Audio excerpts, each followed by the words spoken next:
मी तुमची श्रू आणि तुमचं पुन्हा एकदा व्लॉगमध्ये स्वागत आहे। आज मी जाते आहे नदीच्या पलीकडे, जिथे आहे भावईचं मंदिर छोट्या माडलीमध्ये आणि भावईच्या मंदिरात आहे वर्धापन दिन। त्यामुळे मी आणि माझी फॅमिली आम्ही जात होतो ओटी भरण्यासाठी।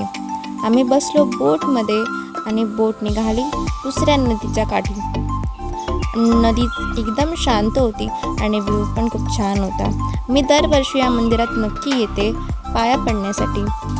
माझी मम्मीसुद्धा नदी पलीकडेच शाळेमध्ये होती, त्यामुळे ती पण इथे रोज यायची आणि ती खूप चांगल्या स्टोरीज मला सांगते।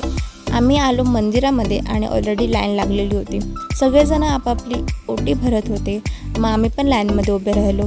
ओटी एवढ्या झाल्या होत्या की देवीच्या पुढे पूर्ण सगळं भरलं होतं आणि पुन्हा आम्ही निघालो आमच्या घरी जायला।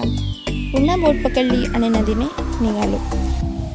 बोटमध्ये बसून खूप जास्त छान वाटलं आणि मग झाली रात्र आणि रात्री आम्ही गेलो नाटकाला। आमच्याच गावात नाटक होतं माझा मामा वाजवतो पेटी बाळा सावंत दशावतार नाटक मंडळामध्ये।